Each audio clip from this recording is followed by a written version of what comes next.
she's effectively said race. 25. heinäkuuta 1988 New Yorkin osavaltion korkein oikeus määräsi America's Cup-purjehduskilpailun järjestettäväksi yksirunkoisen uusiseelantilaisen haasteaveneen ja amerikkalaisen katamaraanin välillä.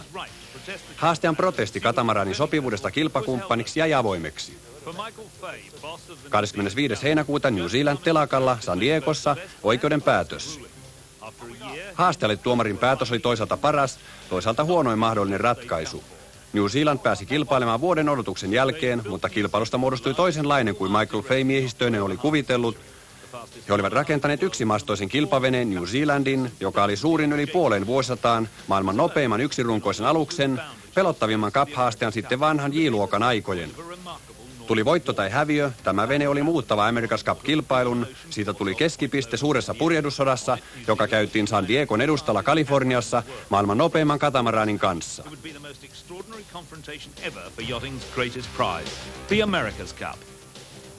The first shots in this campaign were fired here at the San Diego Yacht Club a year before the New York court ruled for a race. Leading the attack was Michael Fay. Against him and holding the high ground were the burghers of this establishment. Their differences were fundamental. Fay wanted to race for the Cup. The Yacht Club didn't, at least not until a time and place of its own choosing, and that was far off in 1991. On July the 17th, 1987, Michael Fay came here to lunch with the officers of the club. They didn't know it then, but Fay had a different menu, and they were on it. During lunch, I said to Fred Fry, the then Commodore, well, we are coming for the next Cup, Fred, that's definite. But we don't want to wait 4 years. In fact, I said, we want to race next year. And he said, well, you can't. And I said also, well, I think I should tell you also that we're not really that keen on 12 meters for San Diego. We'd like to race a bigger boat. I said, in fact, I've got here for you a notice of challenge, a formal notice of challenge, Commodore, from the Mercury Bay Boating Club for a match next year in 90-foot boats. My comment is unprintable, but the next comment I said is, that's very interesting, Michael. We'll have to see about that. And so we went into the club office and we sat down and he presented me the official letter and the dimensions of the yacht. And you could tell right away that this was going to be a very, very big boat and a very different situation. Veneen mitat ei ollut ainoa asia, jota San Diegon pursiseura ei pystynyt sulattamaan. 30 vuoden ajan America's Cup oli purjehdittu joka 4. vuosi. Herrasmiessopimuksen mukaan mestaruutta puolustava seura oli päättänyt veneen koosta ja regatan säännöistä. Fayn haaste herätti kysymyksiä kilpailun säännöistä. Fay ja hänen yhtiökumppaninsa David Ridgwhite tulivat alun perin mukaan sitä kautta, että heitä pyydettiin mukaan 1985 Perthissä Australiassa pidetyissä kisoissa. He olivat varsin sopiva valinta tällaiseen hankkeeseen. He ovat oaklandilaisia pankkireja, edustavat nuorta kunnianhimoista liikemiessukupolvea, joka uskaltaa sijoittaa uusiin ideoihin. Näin Uusi-Seelanti tuli vahvasti mukaan America's Cup-kisaan. Tätä kautta he päätyivät San Diegoon. Ambitious and confident, they had a track record of investing in new ideas and backing them to the hilt. The Perth Challenge was a high-profile reflection of their proven commitment and a chance to stamp New Zealand's mark firmly on the America's Cup arena. It was a commitment that was to take them all the way to San Diego. The Kiwi Challenge oli heidän ensimmäinen veneensä. Se oli alumiinia. Kolmas vene, KZ7, eli Kiwi Magic, rakennettiin lasikuidusta. Se selvisi alkuerissä niin loistavasti, että amerikkalaiset asettivat sen laillisuuden kyseenalaiseksi, peläten sen ylivoimaa. There's been 78 12 meters built all in aluminum, and so if you want to build a glass boat, why would you do it unless you wanted to cheat? Whoa. I don't think he should have said that, but I'll take it all back. I don't think you can, Dennis. David Connorin murjaisun tarkoitus oli panna uusseelantilaisten konseptit sekaisin. Taistelu oli säälimätöntä. 38 alkuerästä KZ7 hävisi vain yhden ja sen Connorille. Valittaessa 4 parasta Connorin Star Stripes voitti Kiwi Magicin 4-1 ja sai takaisin kapin, jonka oli menettänyt 1983 Australialle. 132 vuoden katkeamattoman amerikkalaisherruuden jälkeen Fay miehistöinen palasi Uuteen-Seelantiin ja sai sankarin vastaanoton. Jo ensi kerralla voitto oli ollut lähellä. Everyone knew that their first Cup challenge had been very close to being victorious. We went for the Cup. We hit the brick wall. We sat back and watched Connor take it, and I think deep down we knew maybe if we could do it again, maybe if we could have changed it, it should have been there, it was there, and we slipped. So in that sense, I don't think any of us wanted to wait 4 years. And I don't think any of us wanted to accept the status quo in any way, shape or form. Every part of us was saying, well, why didn't we do it? Why were they better? Where do you go from here? How do you get that cup? After Perth, things had returned to normal. The cup was back in the good old US of A. Honour had been satisfied, and the America's Cup billion-dollar business was safely back home. San Diego sat back and wondered how the Golden Goose would lay the biggest eggs. The Sail America Foundation contracted to manage the defence of the Cup, and the San Diego Yacht Club almost immediately fell out over where and when the next regatta should be. But meanwhile, there were challengers growing impatient. None more so than Ennen kaikkea Fay, jota viivästys alkoi ottaa päähän. Hän kävi lakimiehensä kanssa läpi 100 vuotta vanhan lahjakirjan, jossa määrätään, miten kilpailu on järjestettävä. I think in that climate, Andrew's brain was starting to go into, well, hang on a minute, what is the real America's Cup? And I think he read the Deed of Gift. And in it, it's really just a rule book as to how you challenge. And it doesn't really have anything to do with what's been happening over the last half dozen challenges in the 60s and 70s. What it says is that 10 months' notice, a challenger can initiate a match. Fay oli päättänyt lunastaa Caged Sevenin Australiassa antamat lupaukset. Hän vei veneen Sardiniaan maailmanmestaruuskisoihin. Lakimies lähti New Yorkiin hankkimaan vahvistusta käsityksilleen. Everything I learned in New York was positive. It supported our initial view that we didn't have to wait for San Diego to make a move, that we could challenge, and we weren't restricted to 12-meter yachts. Kun Caged Seven oli voittanut 12-metristen maailmanmestaruuden, strategia oli jo kypsä. Fay pääsi kilpailemaan, odotus oli ohi. The challenge would be exactly to the terms of the Deed of Gift drawn up by the last surviving owner of the schooner America, George Schuyler, for a race not in 1991 as proposed by San Diego, but 1988, 10 months after the challenge. Not in 12 meters, but in the biggest single-masted vessels allowable under the deed, 90 feet on the waterline. Heinäkuun puolivälissä radikaali suunnittelutiimi oli jo pitkällä. Kansainvälisesti maineikas venesuunnittelija Bruce Farr, hänen työtoverinsa Russell Bowler ja suunnittelija Tom Snackenberg. Kun oli päästy irti vanhoista luokkarajoituksista, tehtävä oli oikea suunnittelijan unelma. San Diego kuitenkin toivoi, että kaikki olisi vain painajaista ja kuvitteli, että jos ei olisi millänsäkään, kaikki menisi pian ohi. I made 4 or 5 trips to San Diego looking for a meeting to discuss our challenge.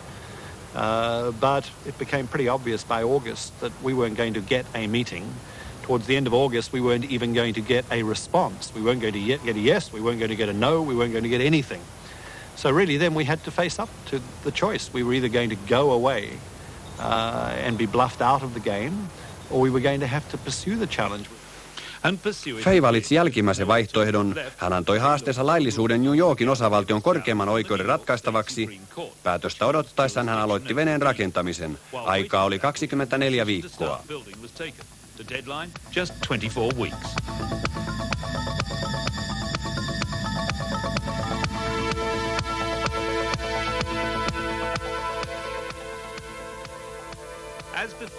Neljäs viikko Auckland, rungon valumuotti valmis, laminointi alkaa. Yhtä mullistavia kuin itse ratkaisu olivat rakennusmateriaalit. Avaruusteollisuuden käyttämästä esikyllästetystä hiilikuitulaminaatista valmistettiin vahvin ja samalla kevyin mahdollinen runko, johon kiinnitettiin alumiinipohja. Kustannuksia ei säästetty. Tavoitteena oli maksimaalinen lujuus ja minimaalinen paino. 12 viikko runko käännetään ja irrotetaan muotista. Vene oli 2 kertaa 12-metrisen kokoinen, mutta ei painanut yhtään enempää.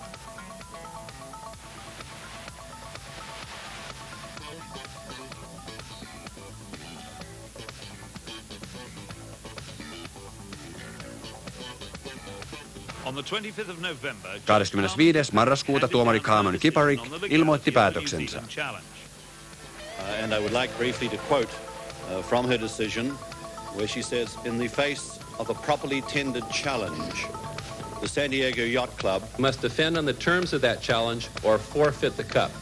We have no intention of forfeiting this cup. San Diego will not consent to other challengers under the terms, the strict terms of this challenge.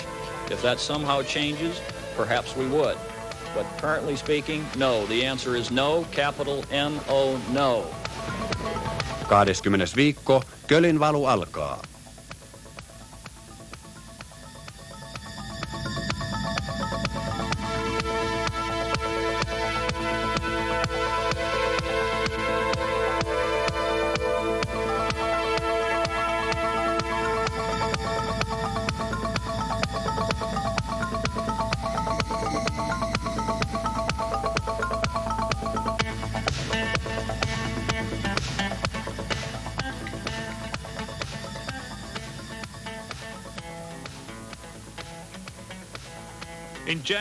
Tammikuussa Fay joukkoinen palasi San Diegoon selvittämään kilpailun yksityiskohtia. Tärkeää oli vahvistus, että San Diego ottaisi haasteen vastaan samanlaisella veneellä. These guys, as a method of trying to knock the Kiwis off, want to turn around and say, well, all right, we are going to build that sort of boat and we're going to go race up there, then they have a risk, not us. Seuraavana päivänä Sail America ja San Diegon purjeseura ilmoittivat vastauksensa Fayn rohkeaan haasteeseen. They're both multi-hulls. One of them is a catamaran. San Diego oli päättänyt riskeerata kaiken voittaakseen uskomattomimman yksinrunkoisen, mitä oli nähty puoleen vuosisataan. –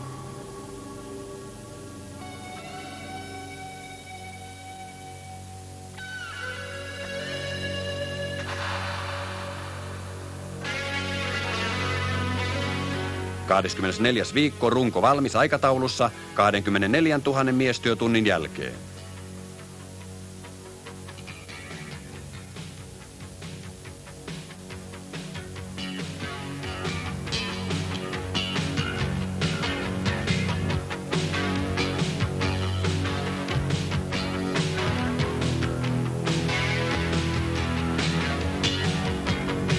25. viikko masto nostetaan.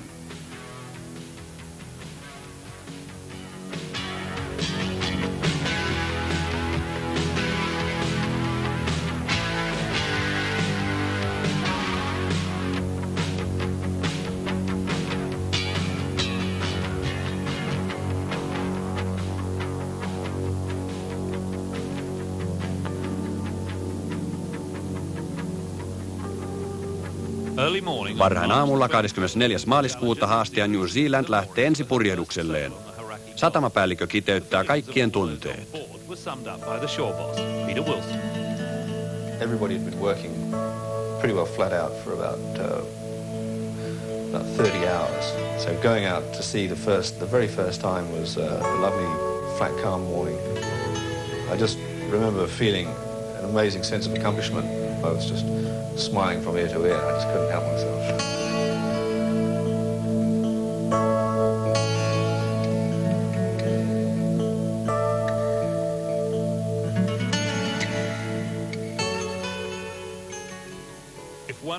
Jos joku oli muita onnellisempi, niin Michael Fay.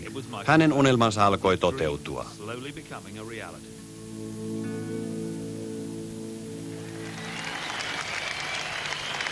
– 27. maaliskuuta New Zealandin vesille lasku.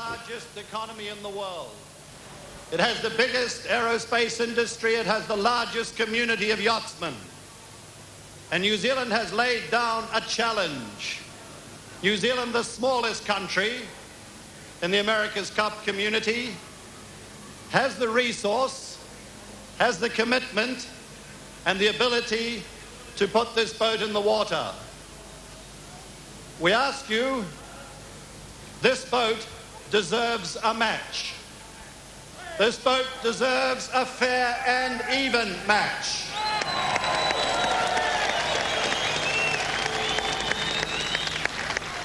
This boat deserves an America's Cup match.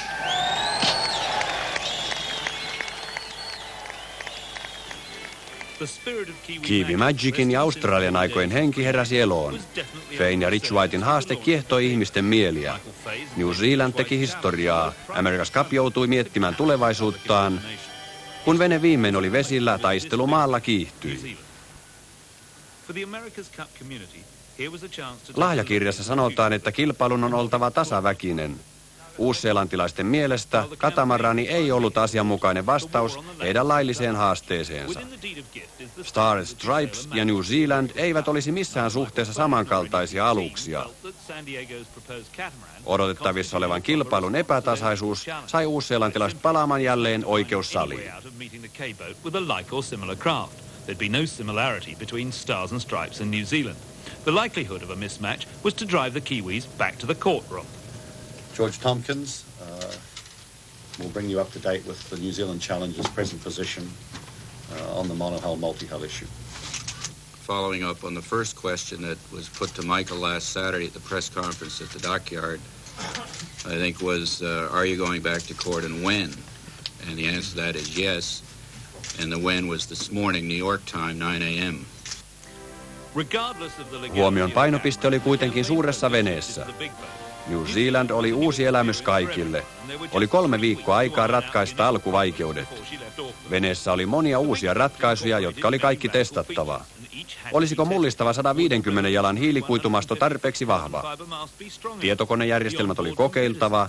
Kaikkein tärkeintä oli miehistön yhteistyö. New Zealand oli suunniteltu 40 hengen miehistölle, eli lähes 4-kertaiselle verrattuna 12-metrisiin. Viimeisten 5 vuoden ajan uusseelantilaiset olivat voittaneet lähes kaikki maailman suurimmat purjehdustapahtumat. Heitä palasi kaikkialta maailmasta, haaste veti heitä puoleensa kuin liekkiperhosia. I was on my way back to Australia on a cruising boat at the time, yeah. We'd been travelling around Europe for a few weeks doing Flying Dutchman regattas. I was in Cowes for the Admiral's Cup at the time. We were in Sardinia. 90-foot light displacement boat with a fully bent main just made my mind boggle. It just looked fast, looked like a buzz. They were back. Kaikkia veti sama syy, kaikkien aikojen haaste, kaikkien aikojen veneellä.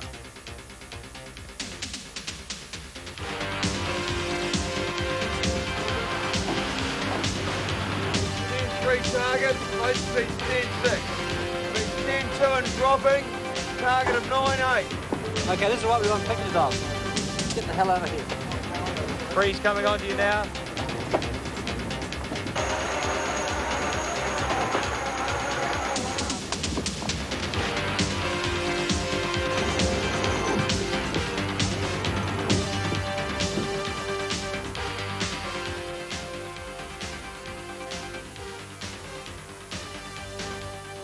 Fay kääntyi kansainvälisten asiantuntijoiden puoleen suuren veneen ainutlaatuisten ongelmien ratkaisemiseksi. From previous cup campaigners to help tackle the unique problems posed by the big boat. Spire wants pictures of the boat from behind, showing the heel angle. At the same time, we put the wind speed, pictures of the sails from the bottom and stuff, so he can look, see how the boat's trimmed, versus how much the boat's heel versus how much wind speed to figure out if we have the right sail area to displacement to righting moment, that kind of stuff. On top of Davis's list Tärkeää oli saada miehistö pelaamaan tehokkaasti yhteen tenniskentän kokoisella kannella. Basically we have one group that takes care of putting sails up, taking sails down and trimming the sails. We have what we call the brain trust or the speed team, which is in charge of figuring out how to make the boat go fast. And that includes the tactics and the actual depths that the sails are set at and the style that the boat sailed in.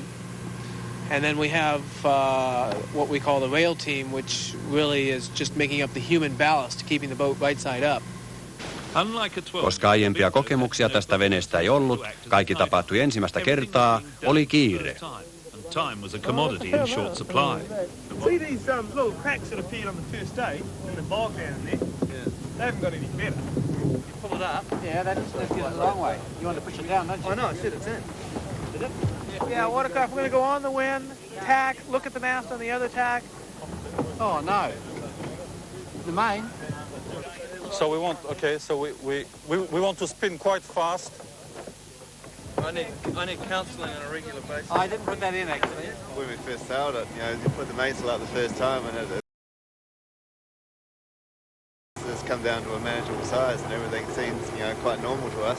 In fact, when you step on a maxi or a 12 metre now, they look, really small. So you definitely get used to the size of the boat. I think it's sheer size. I don't have any idea of the speed we're doing. It's a bit like a top quality motor car. until the chase boats came alongside, you don't really have the idea of going fast through the water. With no comparable Koska toista samanveroista venettä ei ollut, New Zealand joutui kilpailemaan itseään vastaan. Sitä varten suunniteltiin hienoimmat tietokonejärjestelmät, mitä koskaan on veneeseen asennettu. Yksi järjestelmä laski koko ajan maston, takilan ja rungon kuormituksia. Toinen mittasi maston huipussa olevan kameran avulla purjeiden muodon reaaliajassa ja ilmoitti, miten tehokkaasti purjeet on trimmattu. Kolmas järjestelmä tallensi navigointitiedot. Järjestelmät kehitti Richard Morris. Responsible for the development of these systems was Richard Morris. With our computer systems, we log 200 or 300 different variables on the boat's performance, from the strains in the hull to the shape of the sail to who's helming the boat to the rudder angle and all sorts of different variables in there. And so from your months of tuning, you have to break down all the numbers that you've generated, the numbers that you've learned for your optimum performance, and you have to represent those as usable targets on board. Target 88. Come on. Reach holding at 10-6. Target of 10-2. About 14 knots. 13 to 14. By the end of the third Kolmannen viikon lopulla harjoitukset olivat ohi. New Zealand oli todistanut mahdollisuutensa haastajana ja viitoittanut tien America's Cupin uudelle tulevaisuudelle. The thing that this kind of yacht does is that it shows that there are no real horizons. I think in all round terms, it is unquestionably the fastest monohull sailing today. Once you get used to it, it's pretty good, but it probably ruins you for the rest of yacht racing too. What, on a scale of 1 to 10? About 12. Ensimmäinen vaihe oli ohi. Fay lähti New Yorkiin. Kaikki toivoivat, että tämä olisi viimeinen oikeuskäsittely. New Zealand lähti kotivesiltä San Diegoon. Päivää ennen oikeuden istuntoa Sail America-säätiö esitteli ensimmäisen katamaraaninsa Starred Stripesin. Sen superkevyet 60 jalan rungot oli rakennettu hiilikuidusta ja lentokoneen siivenmallinen amidimuovinen masto oli suurempi kuin katamaranissa koskaan on nähty. Toisessa katamaranissa oli tavanomainen takila. Perustavat erot haastajan ja puolustajan välillä olivat selvästi nähtävissä. Tiedotusvälineiden kiinnostus jakautui veneen ja kilpailutaktiikan välille. Between the challenger and the defender were plain to see, and the attention of the media was split between the boat and the politics of the race. Mr. Fay thinks that he can impose his dimensions on the defender, and the defender, San Diego, is saying, sorry, the deed of gift rules. And we think the judge is going to say the same thing. But I mean, originally San Diego did not go with the deed of gift rules because they didn't reply to New Zealand when they laid the challenges. Well, San Diego did reply to the deed of gift, but you're right. You couldn't have built a monohull in that time, this complex? I don't know. We just didn't give that particularly a great deal of thought. Well, it's pretty hard not to be excited about this. So Michael Fay could have possibly done something exciting and good for America's Cup racing. I'd like to think that eventually that'll turn out for the best and that the couple benefit from it now that we're in it. What choice do we have? I think this is largely going to be a design competition. And as I've said all along, I think one or the other of the boats probably will be quite a bit ahead of the other, but you never know. Ensimmäisellä purjehduksella katamarani saavutti 18 solmun nopeuden 8 solmun tuulessa. Se oli vakuuttava osoitus nopeuserosta, joka katamaranilla olisi puolellaan, jos se saisi luvan kilpailla yksi runko venettä vastaan. Uusseelantilaisten asianajaja selvitti asiaa tuomarille. And the affidavits which you have before you tell you all the technical details of why that's so and why it makes the catamaran, no matter what size, smaller. A far superior boat as to speed. There is no contest, no match. At any wind, at any speed, in any waters. A keel yacht has no chance. The New Zealand left Auckland on May 13 on a container ship. It will arrive in Long Beach, California tomorrow. It will be in San Diego over the weekend and be sailing by the end of next week in San Diego. For what? To compete in a hopeless contest for the Cup if San Diego is permitted to defend with a catamaran. The Sail America concept of a match, for example, Your Honor, would be these, and I offer a few examples. Muhammad Ali, a heavyweight boxer, fighting Sugar Ray Leonard, a middleweight. It's a one-on-one match, but hardly fair and equal. The New York Mets versus the Little League champions of the world from Taiwan. One-on-one, but hardly a fair and equal match. Mark Spitz, the multiple gold medal swimming champion versus Dennis Conner, a non-swimmer of America's Cup fame. One-on-one, but hardly a fair and equal match. This is why, if Your Honor please, we are here today to prevent Sail America from rendering the Mercury Bay valid notice of challenge meaningless, from rendering the decision of this court meaningless, from rendering the judgment of this court meaningless, from rendering the right of Mercury Bay to sail a match for the America's Cup meaningless, from reducing the America's Cup competition to a farce. Alus puretaan laivasta Los Angelesissa 26. toukokuuta 1988. Matkalla San Diegoon samana päivänä.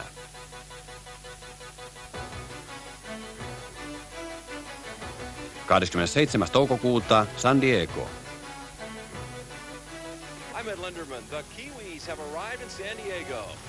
Uusseelantilaiset aloittavat ankaran harjoitusohjelman. Tämä kapkisa on taistelua kaikilla rintamilla. Their aim was to raise their game to that demanded by an America's Cup challenge.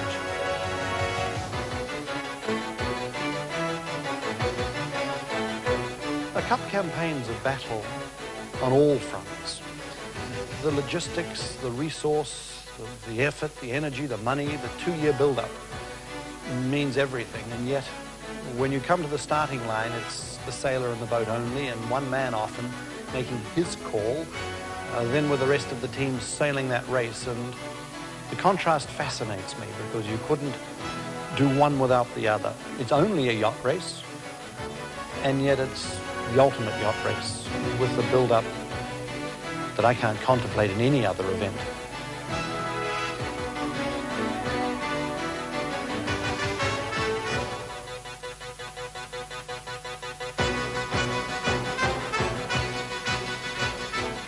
We will blast out there as long as we can blast out there because we need to open up the gap to leeward. Apart from the... I think we could put a high emphasis on that checklist again and doing long tests. And we'll keep going, high and wide. Hammer down, is it? Hammer down. Off we go. 2 wind speed is now 11.4, up to 1 knot. Take care.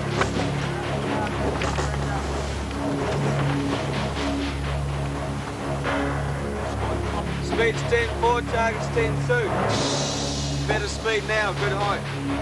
Stand by to tack. And wind on.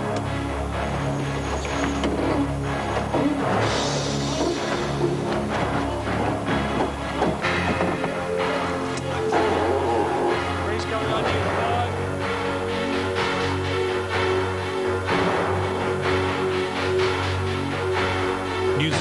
New Zealand oli valmis kisaan. Dennis Conner puolestaan touhusi katamaraanien kimpussa. Kumpikin odotti tuomarin päätöstä kohtalostaan.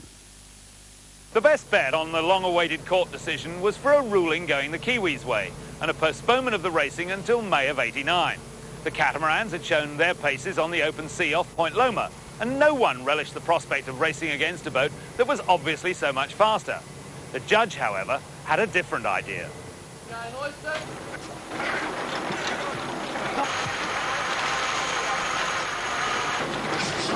By the middle of July, heinäkuun puolivälissä uusseelantilaisten 64 hengen miehistö oli saavuttanut kaikki asettamansa tavoitteet. Edelleen oli lähinnä testattu veneen suorituskykyä. Painopiste muuttui, kun oikeuden päätös viime julistettiin 25. heinäkuuta 1988. At 11 a.m. on the 25th, the decision was announced.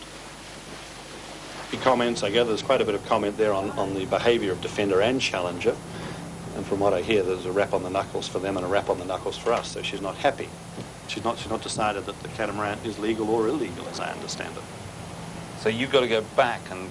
We might have to go back to court on the multi-hull issue. Ensinäkemältä päätös oli hätäratkaisu. Kilpailu järjestettäisiin, mutta katamaranin lainmukaisuudesta päätettäisiin myöhemmin. Pitkä taistelu oli ohi. Kysymys tasaväkisyydestä oli poissa päiväjärjestyksestä ja oikeuskäsittelyn jatkuminen oli varmaa. Puhelinkeskustelu 25. heinäkuuta Aucklandiin. Fein reaktio oli yksiselitteinen. Hän jatkoi taistelua periaatteen puolesta.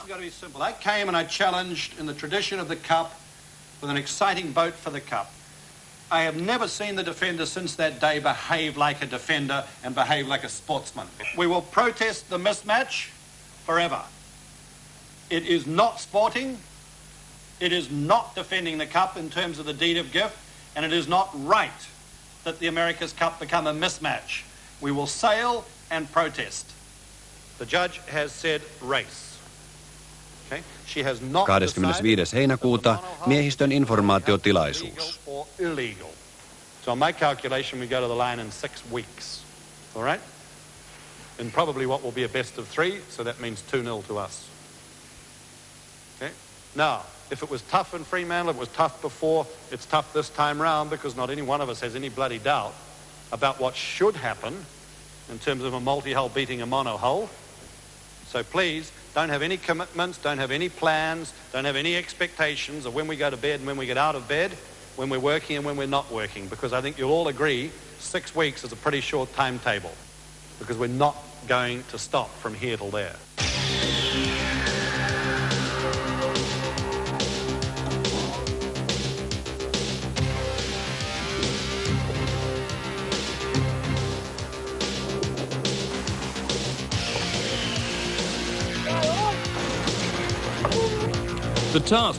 New Zealandin tehtävä oli musertava. Connor kilpailutti katamaranejaan toisia vastaan, esitellen niiden uskomatonta nopeutta. New Zealand oli nopea sekin, mutta luvut osoittivat selvästi, ettei se kuulunut samaan kategoriaan kuin lähes 3 tonnin painoinen katamaraani. Uusseelantilaiset päättivät kuitenkin käydä suoraan sitä vastaan. Satojen tuntien laskentatyö oli hyödyksi, nyt kun venettä trimmattiin optimaaliseen suoritukseen. Testit olivat osoittaneet, että purjepintaa voitaisiin entisestään lisätä, valmistettiin uusi iso purje, suurempi kuin kilpailussa koskaan on nähty. Testien perusteella rakennettiin myös uusi kevyempi masto, siihen kiinnitettiin 10 kilometriä vaijeria, joka kulki 160 anturin kautta. Niillä kontrolloitiin kaikkia kuormituksia, enimmillään 45 tonnia. Lopuksi uusi pitempi keularaaka, joka lisäsi veneen pituutta 3 metrillä. Sen kokonaispituus oli nyt 40 metriä ja purjeala oli kasvanut yli 10%. Ryhdyttiin varsinaiseen kilpaharjoitteluun, valittiin lopullinen miehistö. David Barnes, 3-kertainen maailmanmestari 470 luokassa, joka oli vienyt Kate Sevenin voittoon Sardiniassa, hänestä tuli kippari. Navigaattoriksi valittiin Richard Morris, veneen tietokonejärjestelmän suunnittelija. Peter Lester, OK-jolien maailmanmestari taktikoksi ja toiseksi perämieheksi. Tavoite oli asetettu, tästä lähin kisaan valmistauduttiin tosissaan, todennäköistä lopputuloksesta huolimatta. We knew the rules before we started here. We knew that the contest could end up like this for the sailors. I mean, it's going to go on after we have finished here. And so we were pretty, you're prepared for this sort of deal. We've just been given the responsibility of learning how to sail this boat the best we can. And really, as far as we're all concerned, we've got to go out there and put on a good showing so that if the worst came to the worst, then really people can look at us and say, well, if they were racing against another boat of similar size and similar design, they would have beaten them because they're just so sharp, they're so professional, and they look really good.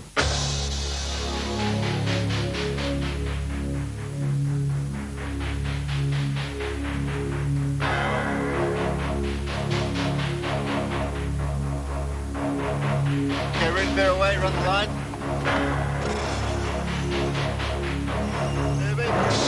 Run the line. Stand by to jibe. Gonna jibe here, guys. Nick. Yep, coming up to it. Thanks very much.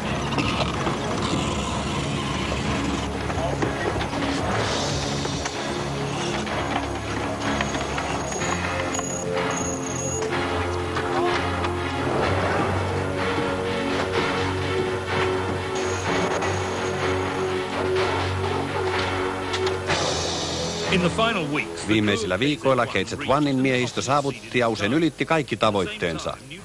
Katamaraneista kerättyjä uusia tietoja analysoitiin. Kulissien takana kaikki olivat täysin selvillä mahdollisuuksista. Kysymys oli yksinomaan mekaniikasta. There was no doubting the chances of the big boat. It was unanimous. It was simply a matter of mechanics. No, if I was a gambling man, I would put all my dollars on the multi-hull. It's the physics of it explain that it's got to be faster. It has higher power to weight ratio than our boat. Yeah, I think that's one of the real disappointments is that we've put all the effort into building and tuning this boat, and it won't ever get a real yacht race. The public of San Diego, having had a good Yleisökin osallistui keskusteluun. joined in the catamaran versus monohull debate. Being a United States citizen, my heart is, I think, with the America's group, but I really admire you guys a lot. I think there's two different types of boats here completely, and it's like racing a stock car versus an Indy 500 car, and when you have that situation, it doesn't make for a race that's always equal. Sounds like the deck's stacked against you. Is that accurate? That's the way the papers are playing it. I think that was a cheap shot, really, going in with the catamaran. Although this cup looked Niin like lyhyeksi kuin tuleva esitys näytti jäävän, San Diego pynttäytyi taisteluun. Sail America toivoi edelleen, että tämä olisi vain kenraaliharjoitus vuoden 1991 oikeata kisaa varten, kun tämä raukkamainen hyökkäys, kuten Dennis Conner sanoi, olisi ohi. Sosiaalisessa kanssakäymisessä ei havainnut mitään erikoista, ei ainakaan, että valmisteltiin kaikkien aikojen katkerinta taistelua America's Cupin historiassa. Kansainvälistä lehdistöä tulvi kaupunkiin. Tiedotusvälineille tässä oli herkulliset ainekset. Huippumodernit veneet vedessä ja taktikointi maalla. Se veti vertoja vuodelle 1983, kun USA hävisi Australialle ja jätti varjonsa vuoden 1987, kun Connor syytti Uutta-Seelantia lasikuituveneen takia. Kysymys oli Cupin tulevaisuudesta, sanasota oli käynnissä ja kosto eli. And America's Cup war of words was underway with a vengeance. But I have a lot of sympathy for Stars and Stripes crew and team for having a fast boat. Maybe I'm confused. I spent my whole sailing career trying to come up with a fast boat. I thought that was the whole idea in sailboat racing. We don't need an America's Cup to prove that a catamaran is faster than a monohull. Everybody knows that. And I think everybody in America knows that Dennis doesn't represent them when he goes out there and says, well, look, it doesn't have to be fair. There's nothing about fairness in the deed of gift. Their plan now seems to be to set the world up for a lawsuit by complaining and whimpering about us being unfair or sailing too fast a boat. Well, you can see what I think about that. Yli vuoden Fay oli kantanut hartioillaan vastuun tilanteesta. Veneessä hänellä oli paljon matalampi profiili. What do you mean? It's what? Can't keep It's bailing what? out all your life. I've got to lie down. I'm not even allowed to see the start because I have to lie down so you can see over me. So? I'd have a better deal on the television screen. Bring a mirror. 5 kuukauden treenauksen jälkeen uusseelantilaisten tiimi oli huipputehokas. He pystyivät sellaiseen, mitä ei ollut 50 vuoteen pidetty mahdollisena. Muissa kilpailussa ympäri maailman he olivat jo osoittaneet olevansa voittaja-ainesta. Nyt näytti, että voitto olisi kiinni siitä, miten hyvin he pelaisivat tämän pelin. He eivät kuitenkaan halunneet jättää mitään sattuman varaan, vaan pyysivät heimovanhimpia hankkimaan siunauksen meren ja tuulen jumalilta.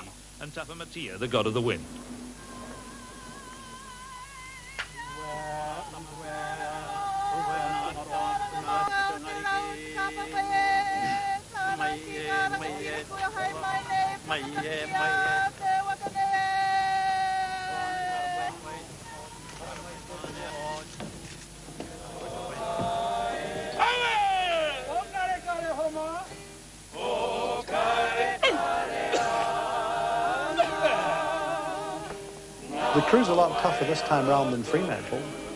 And I think I often feel if I could take it back to the beginning of the second round robin in Fremantle, this team with this experience, this hardened after all we've been through in just the last year, we would have beaten Connor in the last America's Cup. So I think our attitude right now, from what I know of America's Cups, shouldn't be changed, wouldn't be changed, couldn't be better.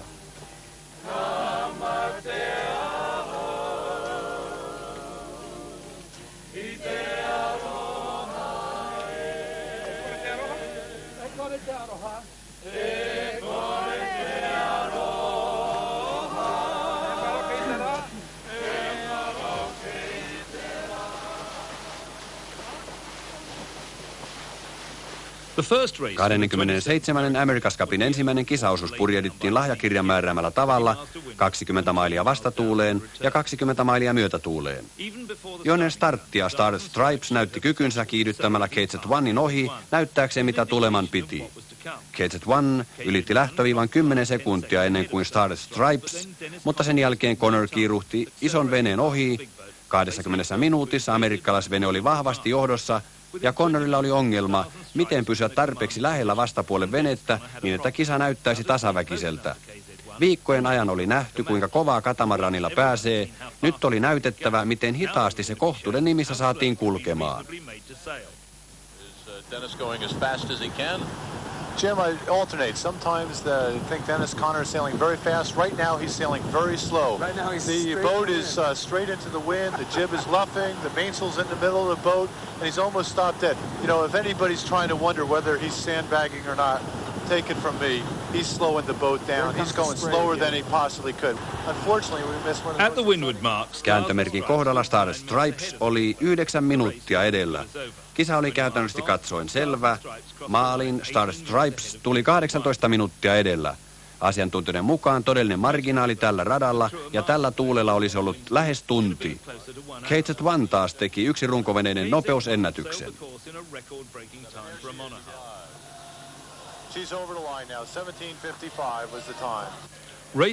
Oli käynyt niin kuin kaikki paitsi San Diegon pursiseura olivat ennustaneet.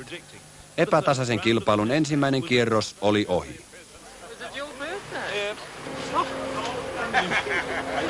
We knew what that catamaran could do, so we didn't come off the water surprised by what happened. And we went out this morning knowing the performance of that catamaran. We went out enthusiastically, and we'll do the same thing on Friday and on Sunday. We sailed our boat to full potential around the course, and I think the boat was certainly sailed as fast around the course as you'd ever expect to see it. I would like to say that we didn't feel that Stars and Stripes was sailed anywhere near her potential. We felt that they just paced us around the course most of the way. And it was disappointing for us to see a boat which is potentially a lot faster than ours, which was not really sailed very well. And I think if that is the best that Dennis can do, then I think it's a disappointment for him to be defending in the America's Cup, because I feel the boat could have gone a lot better than what it did. Can you answer that, Dennis?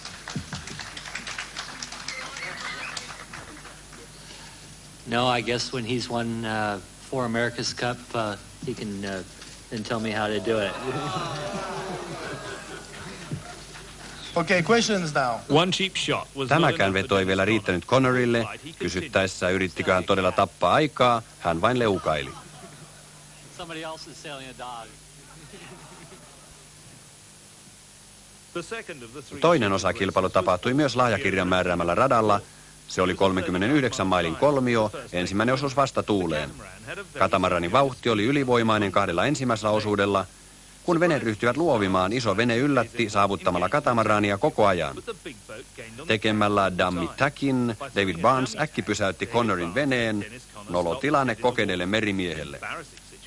Sen jälkeen Connor ei enää viitsinyt teeskennellä tasaväkisyyttä, vaan antoi mennä täysillä. 5 kuukauden ajan New Zealand oli kilpailut itseään ja itse asettamia nopeustavoitteita vastaan. Niin nytkin. Todellinen kilpailu oli siinä, että sen miehistö halusi todistaa, että se pystyi taitavasti purjehtimaan nopeinta yksinrunkoista venettä, mikä oli rakennettu 50 vuoteen. Viimeisellä merkillä se oli 12 minuuttia jäljessä katamaraanista. Se ei oikeastaan merkinnyt mitään. Molemmat veneet olivat laissaan tekniikan huippuja, mutta ne olisivat yhtä hyvin voineet purjehtia eri merillä. Star Stripes ylitti maaliviivan 22 minuuttia ennen New Zealandia. Connor sai pitää kapin, haastia oli lyöty ainakin vesillä.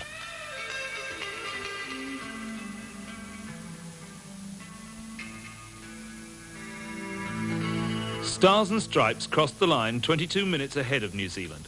Dennis Conner had retained the cup. The challenge had been repulsed, at least on the water.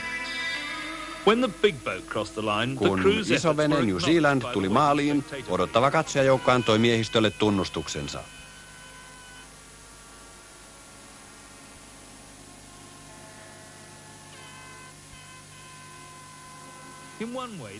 Tavallaan se oli saavuttanut tavoitteensa, purjehtinut 2 osuutta nopeammin kuin yksikään yksirunkoinen vene koskaan.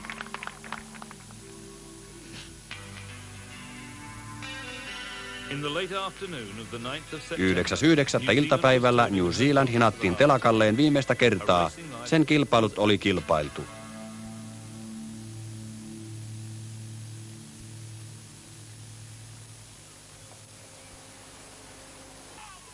Miehistöllä oli vielä yksi tehtävä.